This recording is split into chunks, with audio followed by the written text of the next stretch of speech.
There was a statement made, and if you could find out if there is going to be a report generated for the board, because my understanding was there was going to be a report that we could rely on to show the community the findings that Oxbridge had made.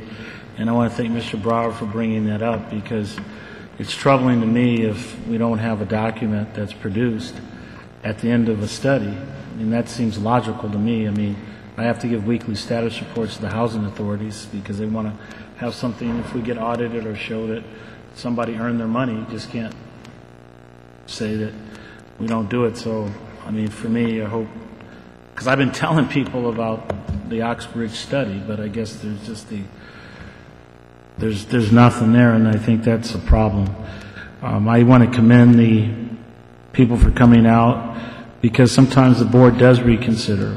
I've been on the board a long time, and we were going to close Mira Vista and sell it to a development. Well, Mira Vista is a thriving school we built as a brand new elementary school. There was the group that dealt with the combination of the continuation schools up at the Vista Hill area up in the Fairmead Hilltop. Well, that issue didn't happen, and we now built a new site over there. So your advocacy does matter. We are listening. The one issue that I've come to think about with this is that I'm almost at the point of saying that my original gut feeling is almost coming back to me now. It doesn't seem like the city of El Cerrito wants any of these sites utilized for a middle school.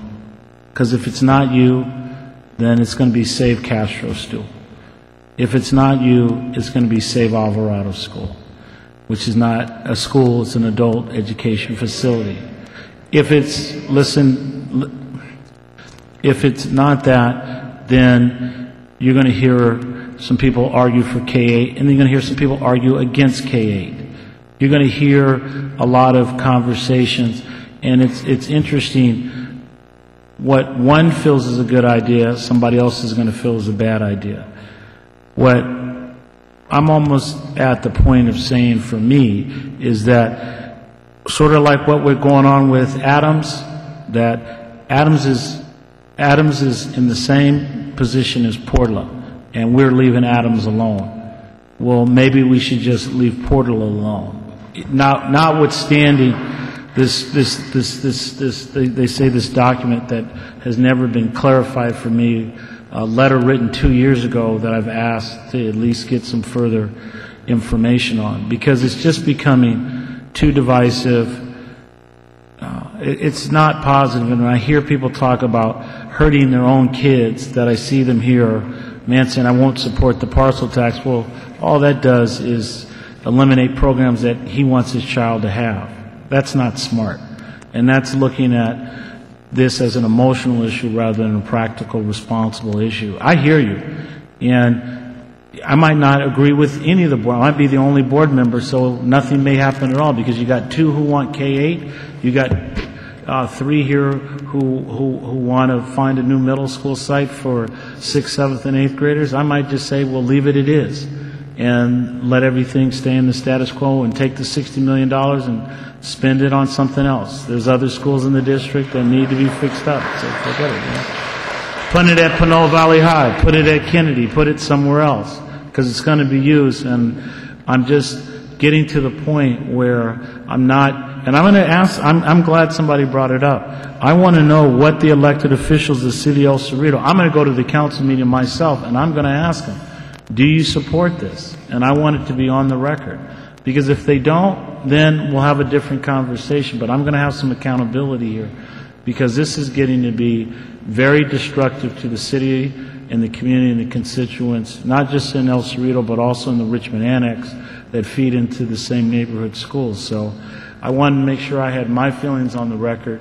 Dr. Hart, I hope that we'll go back to the vendor that made representations about what they were going to do. I'd like to see the contract. Maybe we didn't even ask for a report. But I would find that very troubling if we spent $25,000 and wouldn't get written documentation to substantiate the findings that they had made. But we did an exhaustive study and search. And I know I can't stand by it because I don't have any documentation to share with anybody, so I'm not going to make any statements about his findings at this point, but we'll continue to have the conversation. I think you're raising valid points and valid concerns. I want to thank the people who've submitted the petition.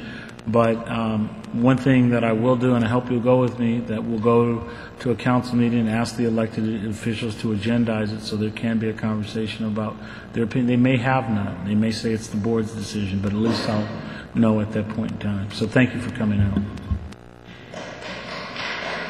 Yeah, I just want to say that I think we should have another meeting sometime in the community after the CEQA process, because remember, this is a long-going process to see what the results are when that happens sometime in the, we're still in the inceptions of it and looking at things. I mean, we have to, I'm beginning to question when we say we have to build a new middle school.